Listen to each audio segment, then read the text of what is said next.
Your boy, DL47 all day for real. AM, PM, popping off as much rugby league information as possible. Right now, the NRL All-Time Shockers Episode 4, some of the worst games we've ever seen in the history of Australian Rugby League. And so you don't miss any miserable rugby league information watching this video all the way through to the end. As per always, we've continued ongoing head-splitting, brain-crushing, pulverising, pungent, brutal support all day.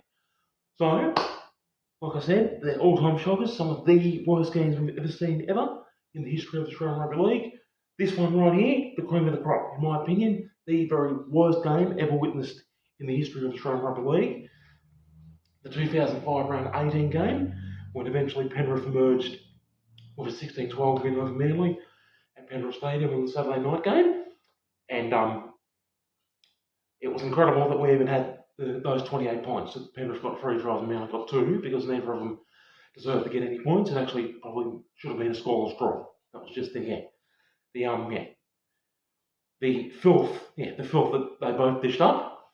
Definitely not what we were expecting, because in 2005, Manly finished mid-table. Manly finished in 8th place and made their first finals appearance in 7 years at that point. And Penrith finished in 10th place in 2005. So both teams finishing mid-table out of the 16 teams that there were in the 2005 season. So we were expecting a reasonable game, but unfortunately that's just not what eventuated at all. So, like all these games in this all-time shocker series, like they're all mistake-riddled. They're all featured, they're all riddled with amateurish mistakes, like bomb tries, kicks out on the fall, not feeding the scrum properly, delivered 4 passes, etc., etc., etc. Okay, all the games in this series have all that nonsense. But here, the level of amateurish mistakes was so much more extreme.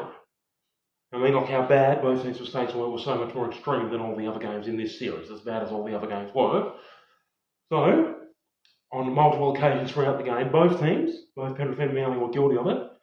They both had the hooker pick up the ball from dummy half, and he'd then pass it to the forward who was waiting for it, and the forward would knock it on, just from a simple hit up, taking the ball from the hooker. All five tries were either extremely soft or came directly off opposition mistakes. The bumbling mistake-riddled affair for the entire 80 minutes. For every single second of the 80 minutes, it was nothing but a bumbling mistake-riddled affair. And it ended in the most appropriate fashion, because late in the game, with Manly leading 12-10, not that they deserved to, because like I said, it should have been 0-all, how horrible both teams were, but with Manly leading 12-10 late in the game, Penrith had put up an innocuous-looking bomb about 20 or 30 metres out from the try line, and it was coming down nice and easily for Manly's winger Scott Donald to just catch the ball. This was with 1 or 2 minutes left in the game. All Manly Scott Donald had to do was just catch the ball and just run back, and Manly just had to get through one set of 6 and they would have hung on and won 12-10. But instead of catching an innocuous bomb, of course Donald spilled it behind him, and then it was Penrith's Shane Rodney who picked it up and went over to score the match-winning try directly off a Manly mistake from an innocuous Penrith bomb. Not a bomb that went up a long way in the air and swirled around and made it hard to catch, no. Just like a straightforward up in the air, nice and easy catch bomb. But Manly Scott Donald spilling it and costing his team the victory. So eventually, for Penrith, their 3 tries, one by the 5'8" Preston Campbell, one by the Luke Prentice, and the match winner by the second rower Shane Rodney. Preston Campbell with 2 goals from 3 attempts. And Manly, Scott Donald, as well as leading in that match-winning try, scored his own one earlier. It was Manly's winger Scott Donald and Manly's centre Albert Torrens. He got the other try, and Manly's interchange Travis Burns, he got 2 goals from 3 attempts. So there you go. 2005 round 18. Penrith at 16, Manly 12 at Penrith Stadium on the Saturday night.